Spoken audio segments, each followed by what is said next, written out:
আজকে বানাবো কাতলা মাছের ঝোল, পুরো টাটকা টাটকা ঝোল, ঝাল মাছের ঝাল। এই যে তেজপাতা, জিরা আছে, পেঁয়াজ কুচি, আদা বাটা, রসুন বাটা একসাথে, টমেটোর কেচাপ আর শুকনো জল বাটা আমি একসাথে করে নিচ্ছি। পুরোতে দিয়ে দিচ্ছি তেল, আমি দিয়ে দিচ্ছি লবণ, দিয়ে দিচ্ছি হলুদের গুঁড়ি। এবার মাখায় নেব। তেলটা দেখো গরম হয়ে গেছে।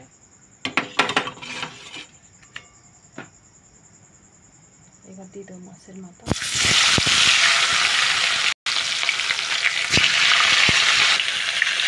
দেখতে পাচ্ছ মাছটা পাল্টে দেবো, এবার লাল লাল হয়ে গেছে।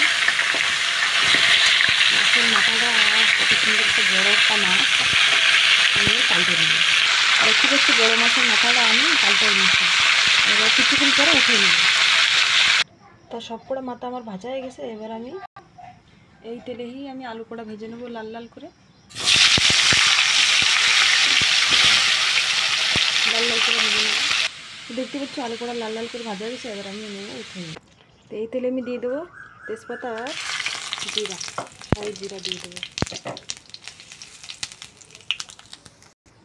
এবার দিয়ে দেবো পেঁয়াজ কুচি আর আদা বাটা, রসুন বাটা।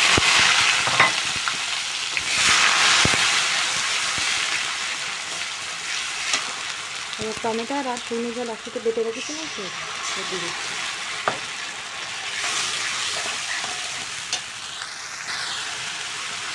এবার দিয়ে দেবো হলদি 1.5 চামচ, লবণ 1 চামচ। এবার মিলে নেব। দেখো মশলাটা পুরো একদম কি সুন্দর কষা নিয়েছে, লাল লাল কষে নিয়েছে। এবার দিয়ে দেবো আমি জল, দিয়ে দেবো জল।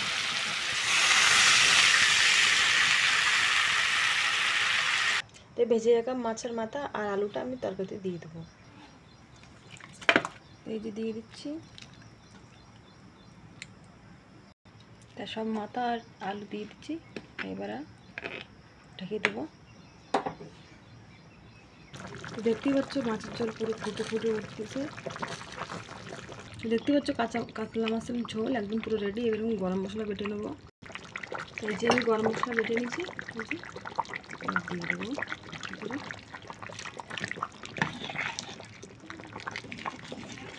তরকারি একদম পুরো রেডি। গরম গরম ভাতের সাথে পরিবেশন করতে, একদম গরম গরম ভাতের সাথে খেতে খুব মজা লাগবে। সুন্দর একটা ঘেরান করছে, বড় বড় মাথা, সুন্দর একটা ঘেরান করে। এবার আমি নামিয়ে নেব। তো রেডি, নামাই নিছি আমি। তো আজকের ব্লগটা এই জায়গায় শেষ করি। আর শোনো, তোমরা একটু কমেন্ট করো আর শেয়ার করবা, আর এইগুলি রান্ধে খাইয়ে দেখবা কত সুন্দর হয়েছে। তো টাটা, বাই বাই।